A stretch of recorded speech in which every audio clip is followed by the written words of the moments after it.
Hi, everyone. Thank you for joining us today for the Center for National Security and Cooperation's weekly research seminar. I'm Harold Trinkunas, as everybody in the room knows, but just for those of you online, I'm the Deputy Director here at the Center. It's a pleasure to introduce today two scholars who are here to talk about their latest project. They're co-authors, among many, of the paper that was circulated in advance. Professor Andrew Shaver is an assistant professor of political science at the University of California, Merced, where he is the founding director of the Political Violence Lab. He has previously been affiliated as a postdoc at Stanford, at Dartmouth, and he received his PhD in public affairs from the Princeton School of Public and International Affairs. He's joined by his co-author, Shawn Robbins, who is an undergraduate majoring in economics and sociology at the University of California, Irvine, and who works with Andrew in the Political Violence Lab. He'll be speaking as well as one of the many co-authors for this project. So without much further ado, we'll turn it over to the authors to discuss their findings. They'll speak for about 30 minutes, and then we'll have a Q&A period that I will moderate. So thank you all for joining us today, and I look forward to this talk. Over to you, Andrew. Perfect. Thank you, Harold. Really grateful for the opportunity to be back. This is especially exciting to present here because I think it was in 2019, I presented one of these projects in very early stage in the political science department next door. And then 2 years ago, a very early version of this work at this same seminar, research seminar. So really eager to kind of talk about how things are developed and see how it resonates and lands with you all. Very true to this very long title. This is a very involved project with a lot of moving pieces. So we're going to attempt to really just focus on the highlights of the research, and then happy to engage in any questions you might have about data and about methods and so forth as we get into it. I'm joined by Shawn Robbins, who Harold introduced, who is just a phenomenal undergraduate and research assistant in the Political Violence Lab, who I'm delighted can join me in presenting. Much of this wouldn't be possible were it not for his incredible work ethic and just overall competence. So I'm glad the world now knows Shawn is a researcher. Great. So we're talking today largely about the way in which the major international news media report on international affairs, how they do it, what they capture, what they tend not to capture, what they might capture in a skewed manner, which we'll talk about, and are there consequences of this reporting? And so I'm going to start this talk with a series of motivating figures that come from a series of surveys that we carry out that Shawn will speak to in more depth later. But these both motivate and then are used to test our hypotheses. But I want to start with some of these motivational plots. This first plot are the responses to a question we asked of international relations faculty across the United States, senior government officials, both current and former, who have worked across multiple presidential administrations on foreign affairs and national security, and finally, think tank staffers at major think tanks in the United States with an IR focus. And we basically asked them, to what extent is the major international news media a primary source of information for you about international affairs? And plotted here in the light blue are those percentages. If you can't read them in the back, 97, 95, 96%, very high percentages. But what's particularly striking is the dark blue. What that line represents are the percentage of these professionals who indicated only from a wide variety of potential sources of information. They reported relying only on the major international news media as a primary source of information about international affairs. So this is striking. More than 1 in 3, the senior government officials reporting only major international news media. So there's clearly, and consistent with existing work, a very significant dependence on the news media when it comes to understanding the world. Yet at the same time, when we ask these same government officials, the same think tank staffers, the extent to which they perceive major issues in the international affairs space being missed in the coverage of these news outlets, a large majority either strongly agree or agree with that statement. So while there's significant dependence on the news media, there's also this concurrent sort of acknowledgement that lots of stuff is getting missed. And not just stuff, but major issues. And in fact, when we ask these individuals about their work in particular, is your work covered, and is it covered well? Either the most very common response is yes, but with a number of caveats about things that are being missed. Finally, when we ask these latter two groups about causal impact, does the news media influence the work that you did in your time in government as a senior government official, as a think tank staffer? Here we've plotted those results where a 10 on the scale on the right-hand side indicates very significant impacts of that reporting. 0 would indicate no impact. Particularly pronounced are the responses from the government officials, basically many of whom are expressing pretty significant impacts of major news media reporting patterns on the work that they do as a foreign affairs professional.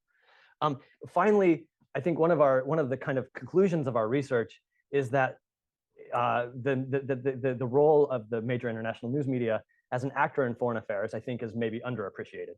So we ran yet another survey with US academics across the United States that teach on or research foreign affairs, and asked them 2 questions.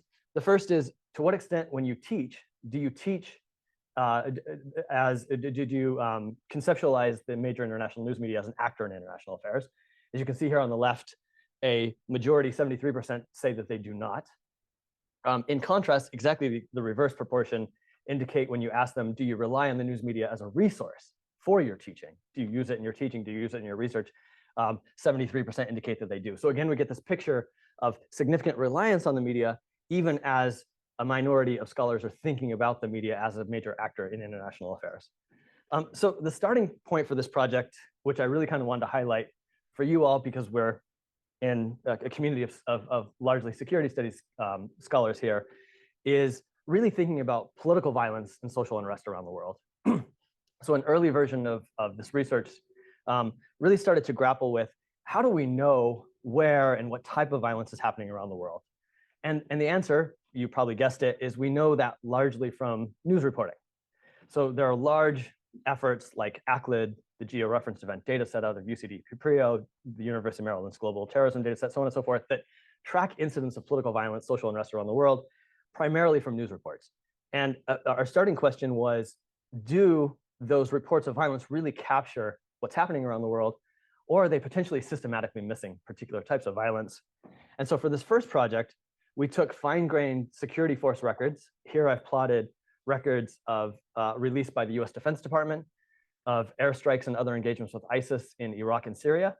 We take these high-quality administrative data, we plot them against and compare them against the media-based data.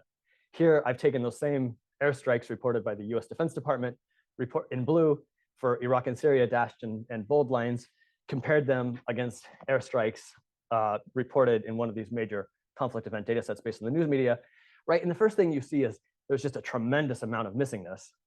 But then the question we asked is that missingness random or is it systematic? And what we find is very, very strong evidence that it is systematic, that there are many types of violence that are systematically missed in the news media reporting. As conflicts get more intense, ironically, they can become more likely to be underreported on because it's hard to keep up with the amount of violence. Non-deadly violence is less likely to be reported.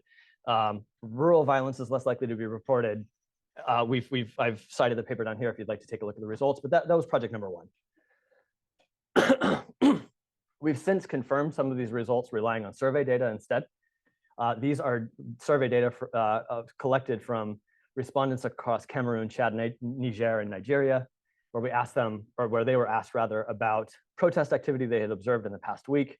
We compare these with, again, media-based data, and we find just a really significant pattern of much activity occurring that's systematically missed by the news media. This led us down sort of 2 paths. The first path was to say, okay, what can we do about this? How can we, as not only scholars, but government officials and others, because it's not just scholars that rely on these data, the US State Department, the US Agency for International Development, the United Nations, a variety of actors, of public actors, use these data in their forecasting and so forth. So can we improve these data in some way? That led us to a second paper, which is forthcoming at Civil Wars, in which we basically pilot 3 proofs of concept. The first thing we did is, through conversations with journalists, we realized that much, at least when it comes to protest, riot activity, and other social unrest, much of that activity is not actually captured in written news articles, but is captured in the form of video and photos. And so we've worked with data from the Associated Press, from Agence France Presse, to track systematically protest and riot and other such activities through photo and video, and we find, sure enough, they help uncover missed activity, and not just missed activity, but systematically missed activity. Secondly, we realized in our conversations and our interviews with journalists that much of what journalists learn about doesn't get reported on. So journalists would often say to us, like, yes, we knew about this event, but different editorial pressures or different editorial demands led us to a situation where we didn't report that. And so we said, okay, well, this is a solvable problem in the sense that the information is there. Is there some way we could tap into that information? So what we did is contract with journalists in the countries I've listed here and ask them to report to us everything that they learned about in the course of their reporting, regardless of whether or not they thought that that thing might be of interest to a given major news outlet that they write for.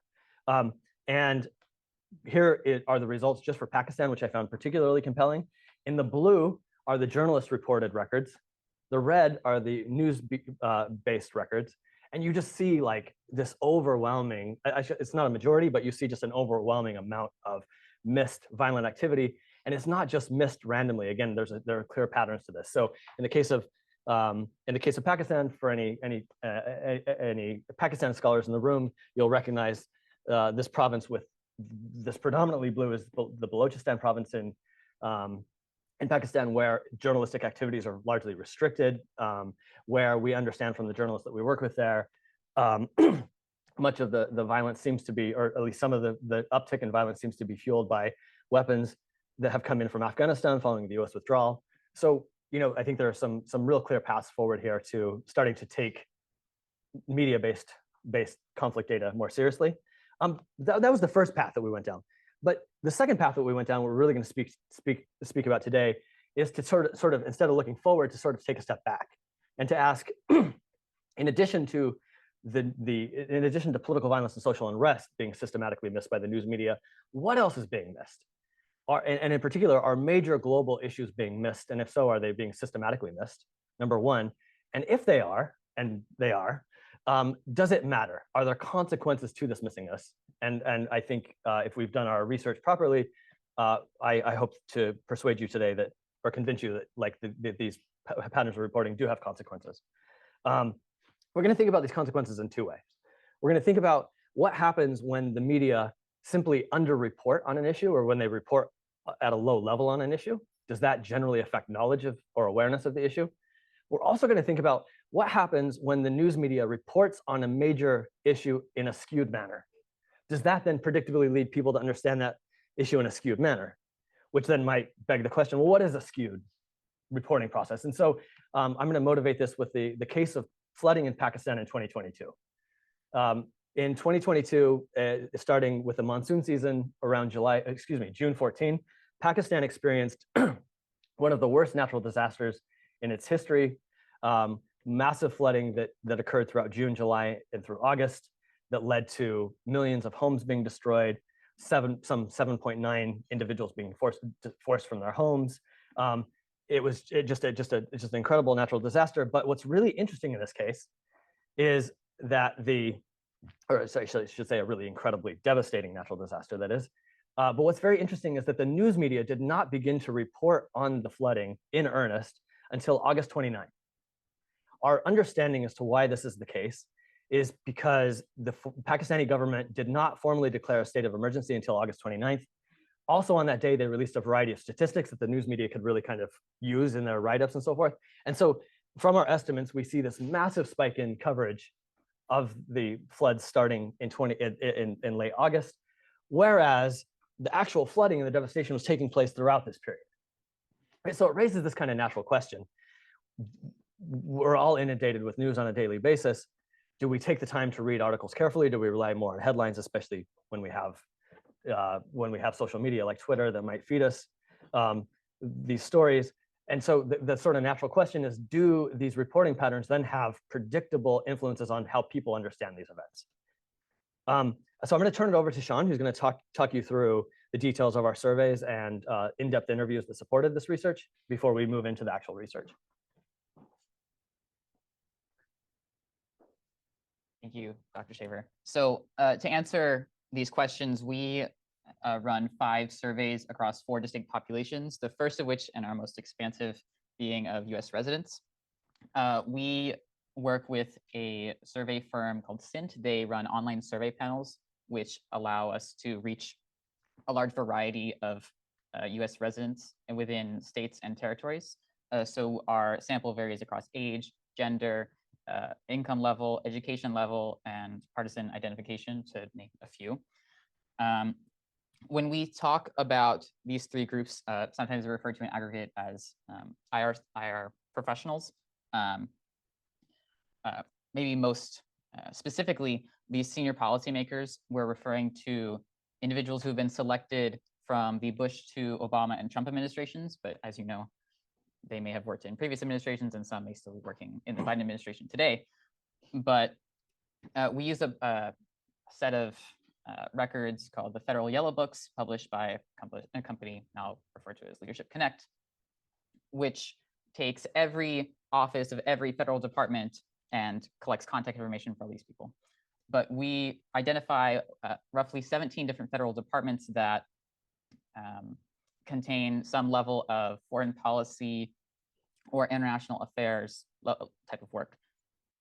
Of these 281 responses, approximately 60% include Senate confirmed positions, political appointees, or SES career civil servants.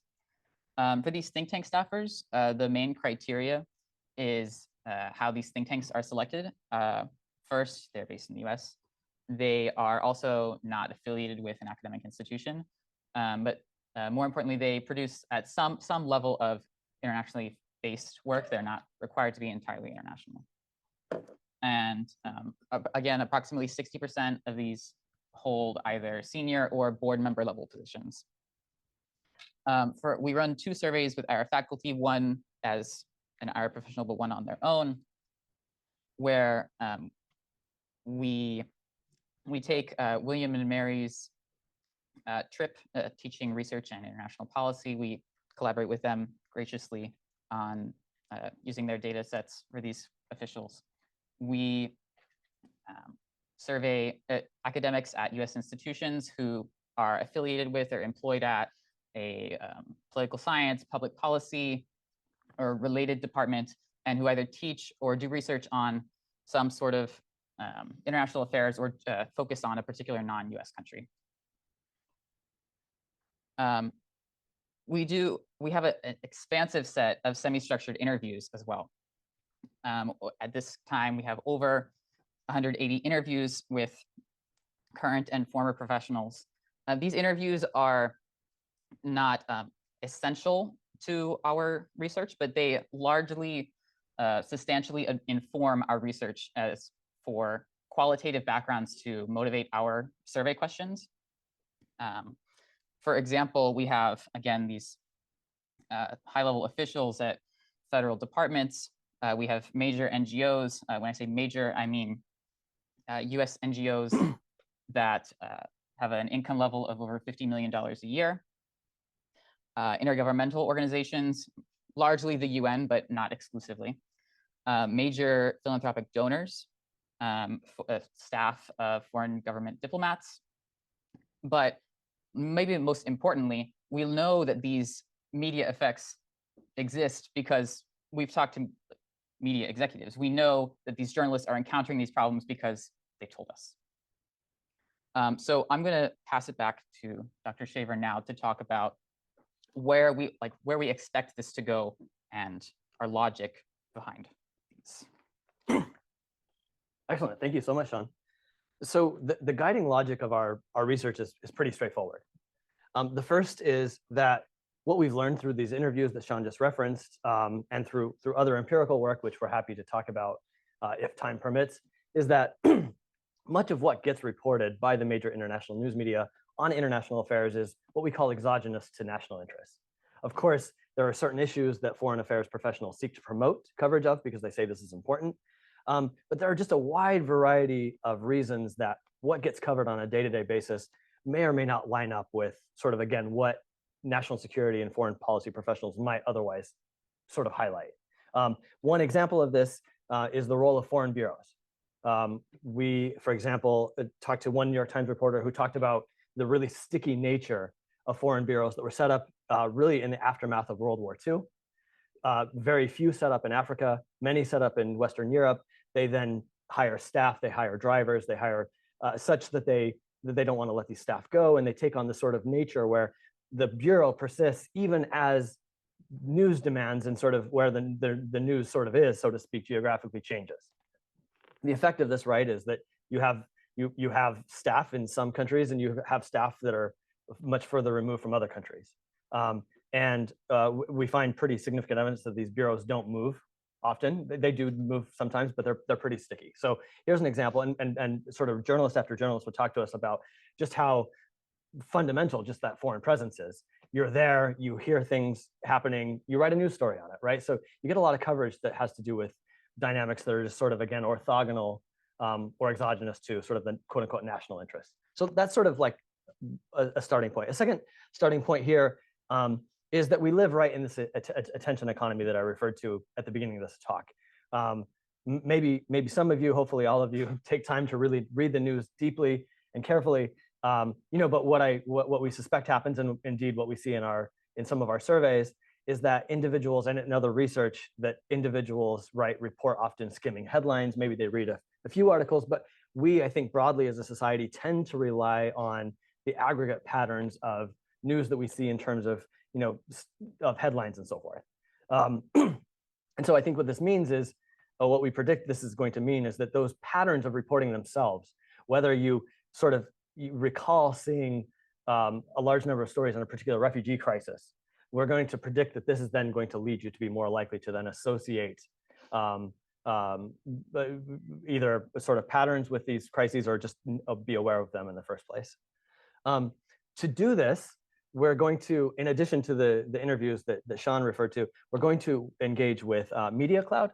This was initially an effort between Harvard and MIT that sought to effectively scrape up the content as much as they could of effectively the news media ecosystem, making available through their servers to researchers this massive corpus of news articles that they could query in various ways to then try to identify counts of articles that met certain search conditions. So you could almost think of like a Google search across the news, where you would ask how many news articles were run on Iraq's refugees, on Iraqi refugees, how many were run on Eritrea's refugees, so on and so forth. As you know, this is a typical problem that computer scientists deal with all the time when you're thinking about how you run efficient searches and effective searches. You want to maximize both the precision and recall. And so we're going to do this in basically you want to make sure you're minimizing the number of false positives, but you want to, at the same time, make sure you're maximizing as many of the actual true counts as possible. And so we're going to do this in practice in a very basic way. When we engage with Media Cloud, we're simply going to carry out searches with different keywords and phrases within articles, sort of saying, for example, if we look across the New York Times for a stretch of 10 years, how many of those articles reference the phrase Iraqi refugees, for example. Now, we think that's going to give rise to what we call an upper bound, because it's going to contain a number of potential false positives. You could have a reference to Iraqi refugees in an article that's not actually about Iraqi refugees, but is referencing Iraqi refugees in some other context. So we're going to treat that as our upper bound, which we're going to think is probably too much. But the lower bound is where we're going to carry out a title-only search. The idea here is if you were to search for Iraqi refugees in the titles only of the New York Times over a 10-year period, it's very, very, very unlikely that a story is being written about Iraqi refugees where Iraqi refugees is included in the title if it's not about Iraqi refugees, right?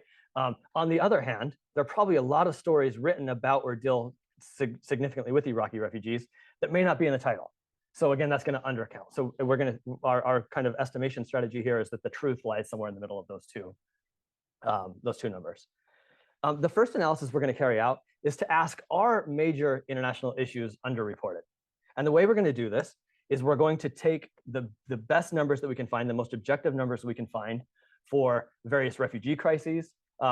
These numbers come to us from the United Nations Refugee Agency through a collaboration over multiple years that involved Professor James Fearon, where we now have reasonably objective numbers of refugees fleeing from each country per year. So we have a sense of the magnitude of the crisis. We're going to compare those objective numbers to reporting on those crises. We're going to do the same thing with communicable disease deaths around the world, with natural disasters around the world on a country year basis. We're going to do this with death sentences handed down by the government. Again, areas where we think we can find relatively objective numbers of actual human cost. And what do we find? We find, I know this is probably very, very hard to see in the back. I'll just explain it to you. In short, we find virtually no relationship. You see on the log-log plot, you see what looks like a linear relationship, but these magnitudes are just incredibly small. So to give you one example, a 1 standard deviation increase in the number of refugees, which is something like 133,000 individuals, led to like on average 1 additional news article per news outlet in our sample.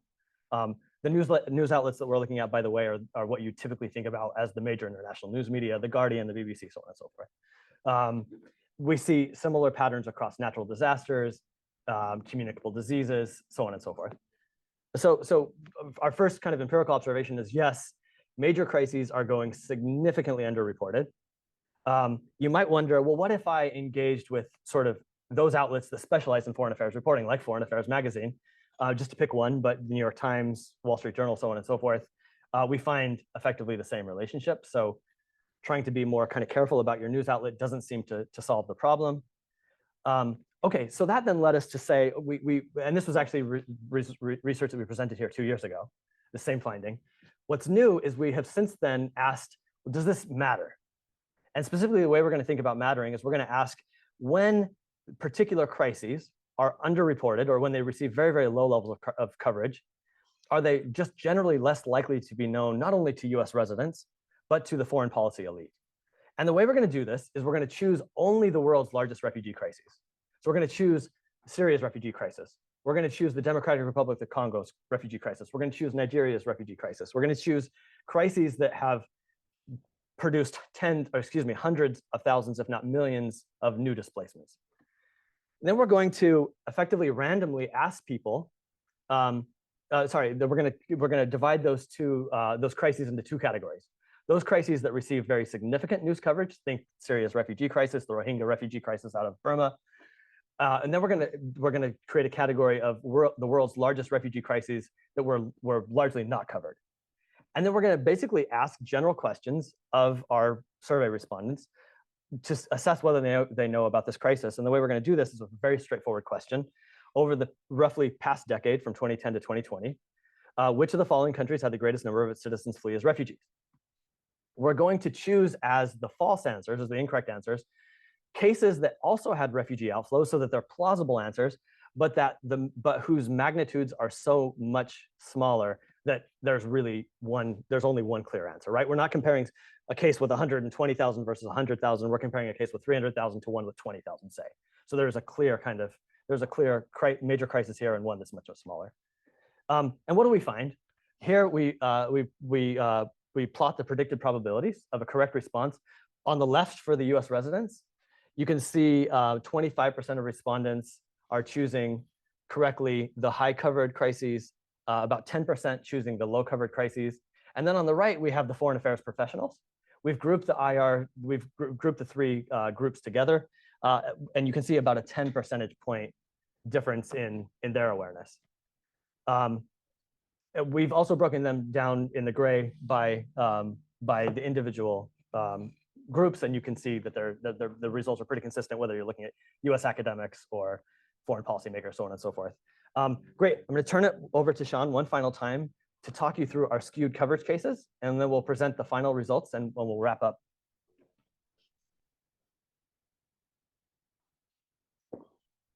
So when we're talking about skewed coverage, we focus on 3 main types of skewed coverage.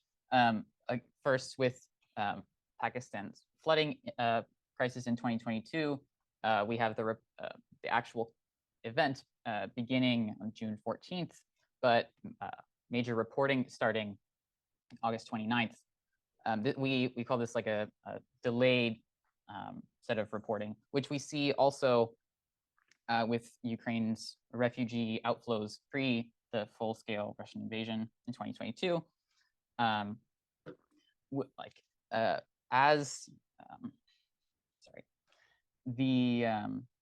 As a top 10 refugee outflow case, even before the full-scale invasion, we see this as hundreds of thousands of refugees with relatively no coverage based on the objective human cost. Separately, we have a case of cases of where reporting falls off, but does not continue to measure the actual or statistical measures that we see.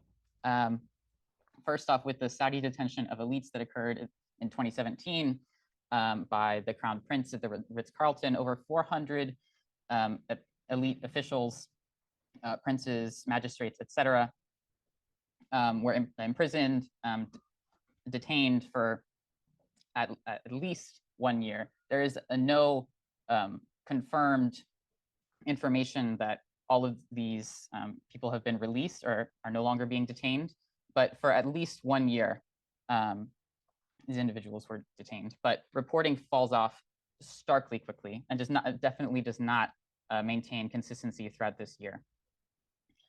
Regarding India's lockdown of the Jammu Kashmir region in 2019, we find that at least 17 months where India imposes lockdowns, curfews, restricts internet access, cell phone tower reception, which and violating the state's separate constitution.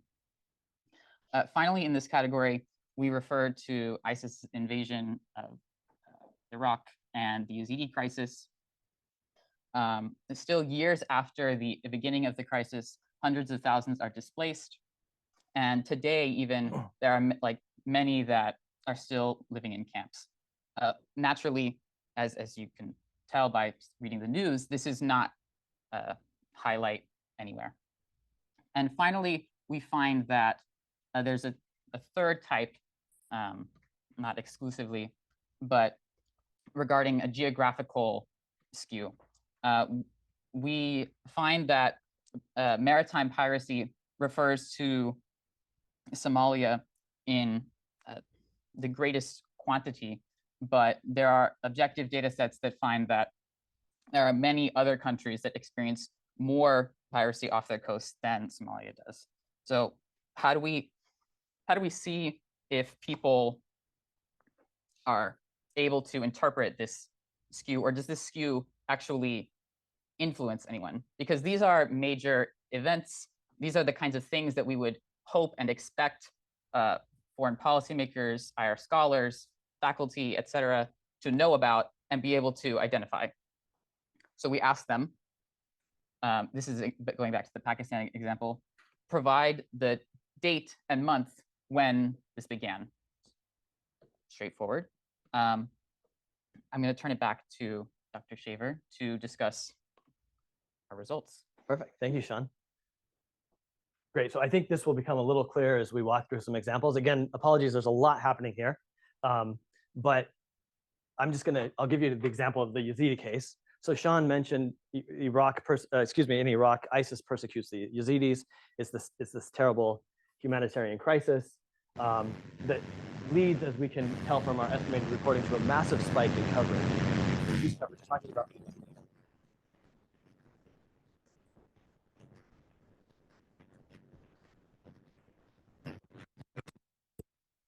so our kind of expectation then is, do people once the reporting is dropped off, are people sort of aware that the crisis is probably still happening, or do they perhaps explicitly or more likely implicitly assume, because they haven't seen reporting on the issue, that the issue is effectively done?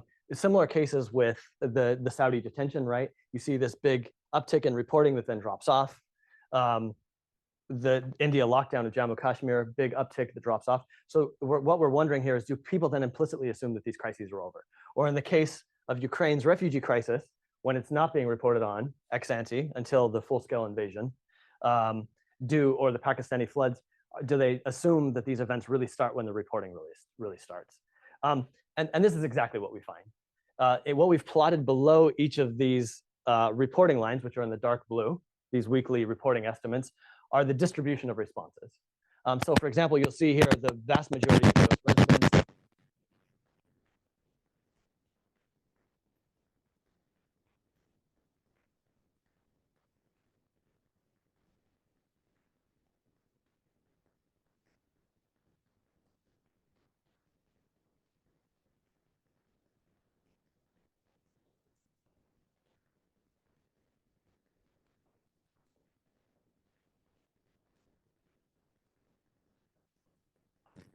one exception is us. People generally think that most of them have found a durable solution for their situation, but it's a more mixed response. But these are perhaps more interesting, the results from our foreign policy. And here you see very, very similar patterns. The patterns look a little better in the sense that the foreign affairs professionals are doing a better job. There's a larger density of them or proportion of them that do know the correct answer, but in each case, just like the news media reporting patterns, they clearly predict what a lot of the foreign affairs professionals kind of think is actually happening. We'll wrap it up here. The final test that we carry out is to say, we now have evidence that the level of reporting and the type of reporting matters, but is there some way that we could estimate this more precisely, actually try to estimate a functional relationship? And so the last thing we do is we identify 165 discrete events that took place around the world over roughly a decade. These are things like the Conference of the Parties Conference, things like specific terrorist attacks, specific natural disasters like Nepal's earthquake in 2015. What we like about these discrete events is that we know from our surveys, because we ask people, that especially when it comes to discrete events, the way people know about these are from the news. And so from a causal perspective, I think we have a much stronger causal claim of media effects on people's awareness. And then what we can do is actually estimate their awareness of these issues based on how intensely the media reported on them. Precisely what we're going to do, or specifically what we're going to do to try to estimate this more precisely, is not just look at the overall reporting levels by the news media on each of these discrete events over a 2-week period, but we're going to ask in the survey people what their preferred news outlets are, up to 3 news outlets. And so what we're actually going to do is we're going to generate outlet by outlet specific reporting patterns on each discrete event, matching the outlet specific reporting levels to each respondent. So we have a respondent level estimate of how much news they actually saw on the issue, to then see how news media intensity maps onto their knowledge. And this is the final set of results that we'll present here. Pretty strong, strong linear relationship generally linear relationship as you'd expect. As the amount of reporting goes up, the level of awareness goes up. But the preliminary results seem to suggest, and this is maybe kind of an exciting part of the research, that there are significant returns to low levels of reporting. So even small increases in the number of articles that the news are running on these issues can lead to pretty substantial gains in knowledge, which is to suggest that it's not necessarily the case, at least again, based on the preliminary results, that the news media needs to invest a significantly greater amount of coverage of some of these undercovered issues, but that just prioritizing them a little bit more on a regular basis might go a long way. So with that, we'll leave it there, and happy to engage more in the Q&A session.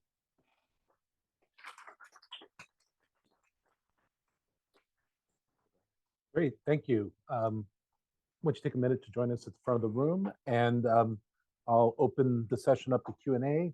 As per tradition, 1 finger to get on the queue, 2 fingers to jump in at the matter immediately at hand. And we always give our postdocs and students the first shot. So I see Hannah, I think, had her finger up first, and then we have a couple of people in the back, but let's go with Hannah for the first question.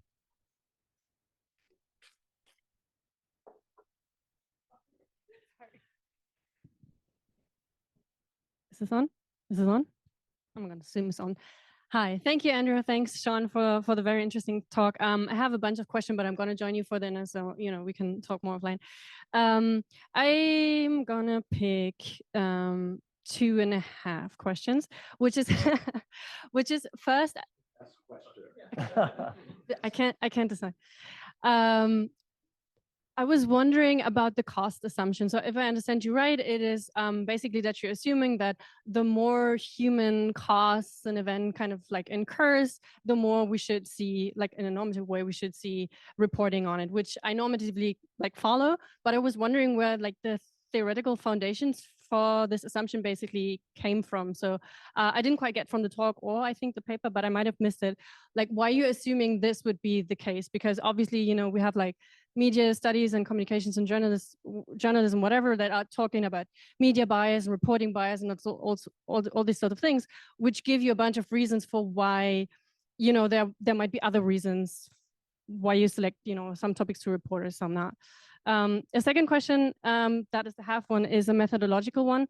I was wondering if we can reasonably assume that people are able to kind of like assess the human costs of a crisis like this. So you were mentioning the example earlier to compare refugee crisis that might have 300,000 displaced persons versus some that has significantly lower, like 20K. But is this something that a human mind can like reasonably fathom? Because for me, to be honest, I wouldn't be able to tell the difference. If you showed me a picture with 300,000 or 20,000 people, in it, then I wouldn't know whether that makes a difference. So I only know from the reporting. So this is kind of like, I wonder whether this becomes tautological, if you understand what I mean. And the last one was a very quick one in your four the four groups that you have with like diseases. No, why the death sentences? I didn't quite get that. Yeah, that's a great question. All right, I'm done now. So on Hannah's second question, Paul Slovic, political psychologist, has done some fantastic work on human comprehension. I have Joshua and then I have Jim Fearon. And if anybody else wanted to get on the list, please raise your hand. Sometimes I can't see people fast enough. Okay, Caleb, go over to you, Josh. All right, 6 quick questions. No, just kidding. So great presentation, great research. I'm wondering your thoughts on this. What if the systematic, let's say, underreporting of an issue is a consequence of societal preferences? So for example, let's just say we underreport refugee crises because people just aren't that interested in them, and therefore the institutions made up of those people aren't going to do anything about it in the first place.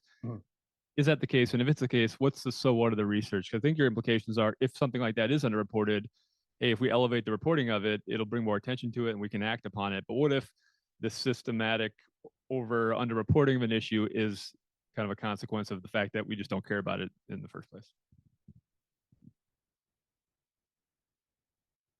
You want to stick with those two for now? Answer, I think, one by one. No, that's fine. I think he has 5 more questions. Okay. Yeah, thank you for these questions. These are great. Maybe I'll work backward because it's more fresh in my mind. This is a wonderful question. Yeah, so maybe this just reflects like consumer demand. Again, we have a lot of evidence that it's more than that. I'm so sorry. I just realized I accidentally grouped Hannah and Josh's question. It was not my intention to do so, but if you could, if you could answer both of their. Oh yes, absolutely.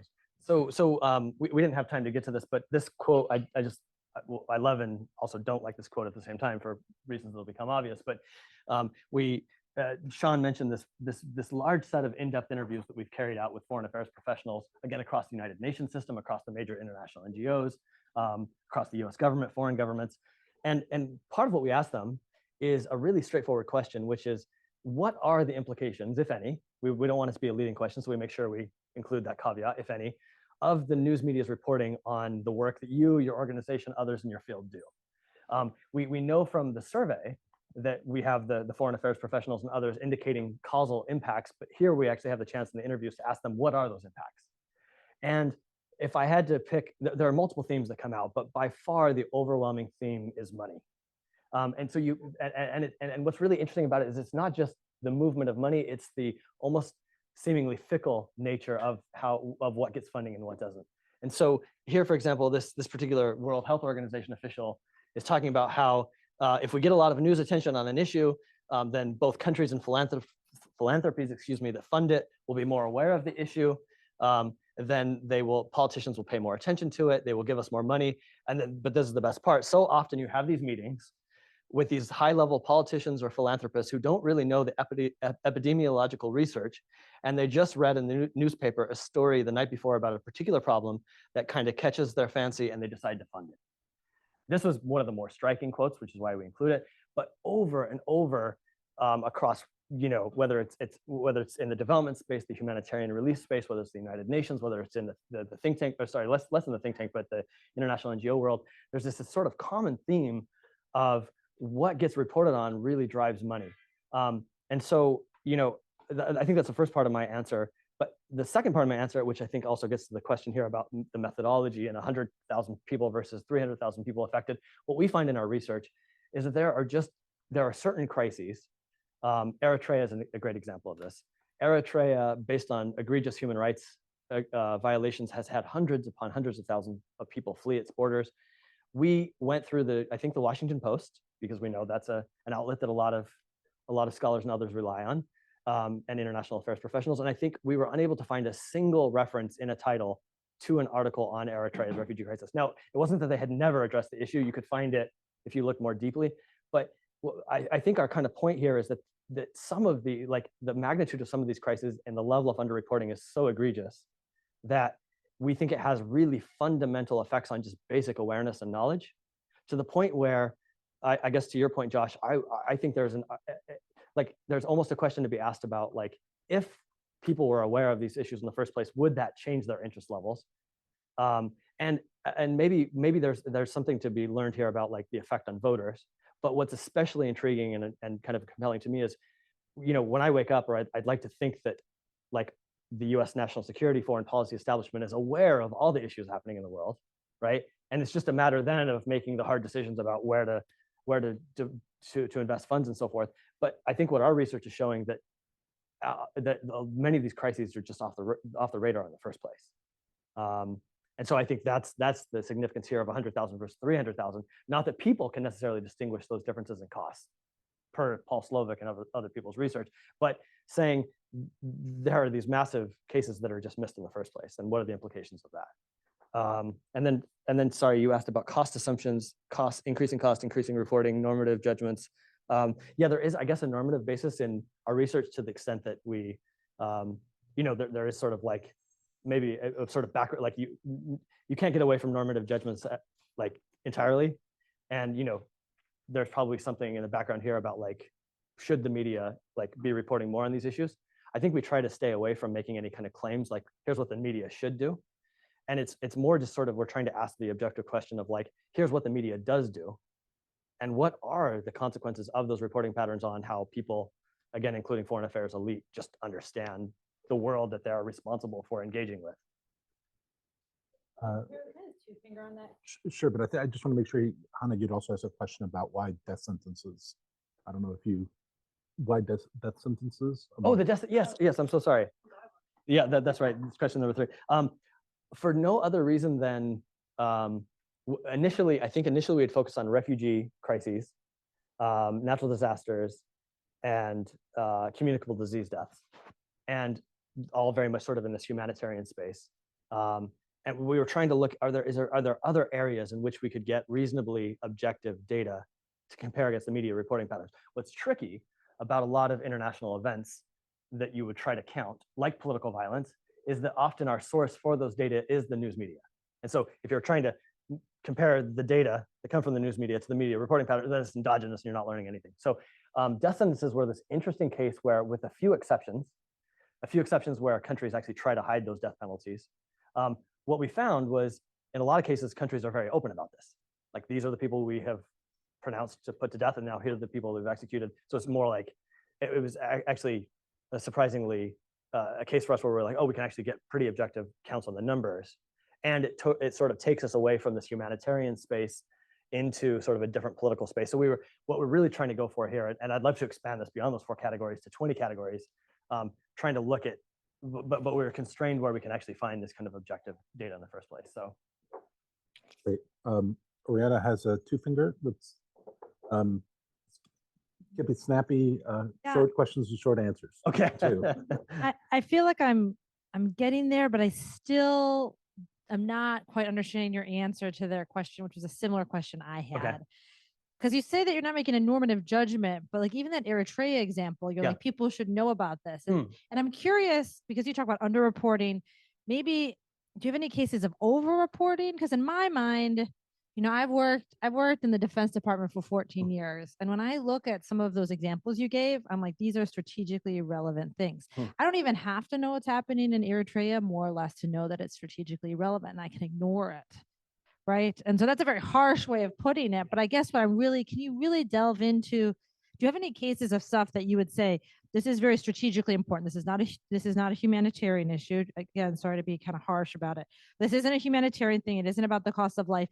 This has sort of a national security strategic importance to the United States, and it's underreported for some of the systematic reasons that you have laid out here. Yeah, absolutely. So yeah, I think I can answer both. So I think the way, let me make a normative judgment, but I think it's going to be a very soft one.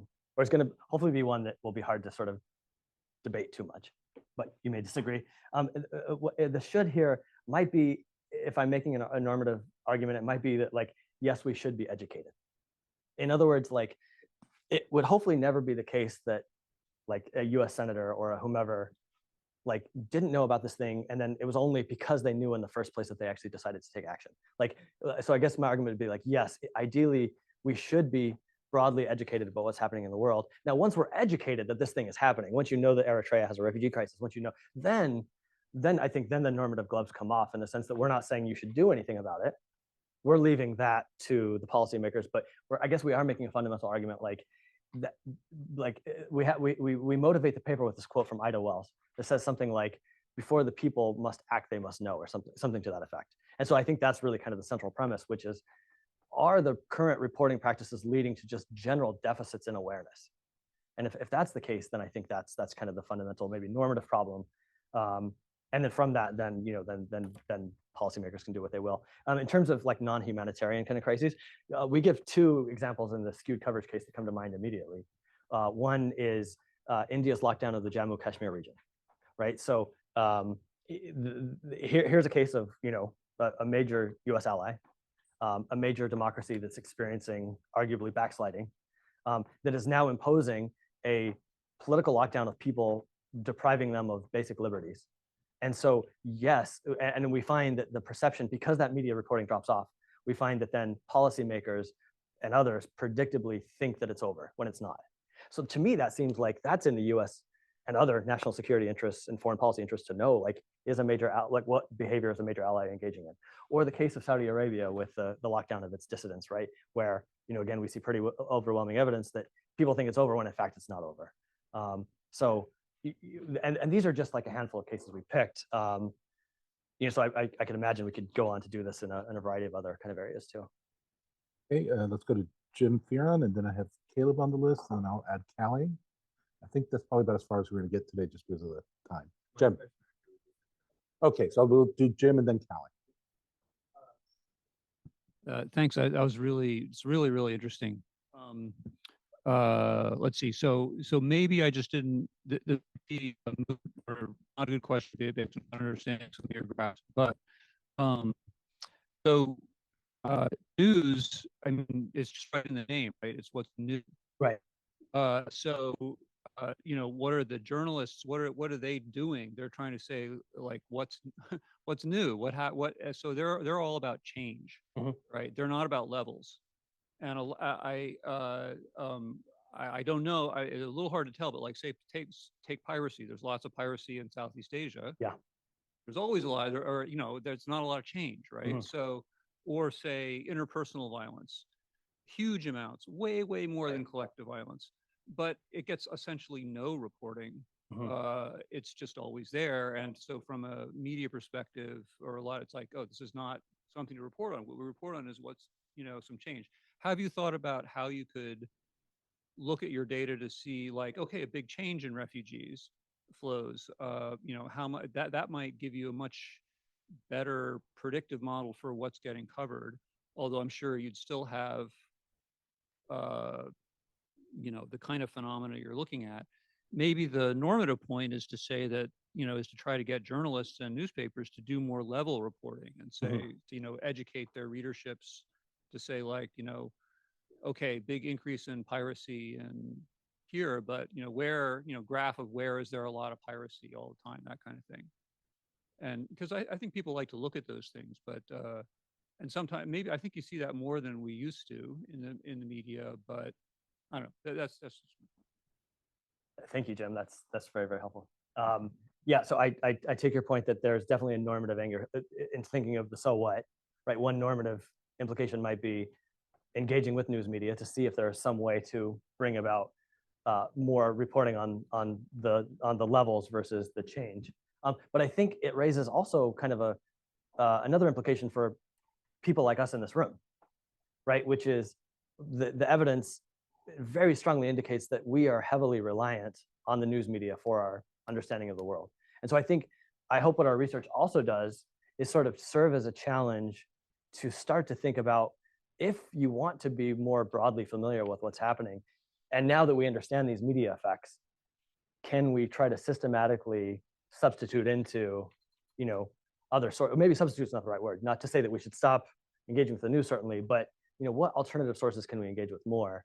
And I think this is really tricky because people might start to think about like social media, but I think, and I'm not a social media scholar, but my sense is a lot of the social media stuff is just the news. The news gets produced, and then social media will do different things with it. So I'm not sure what the answer is to that, but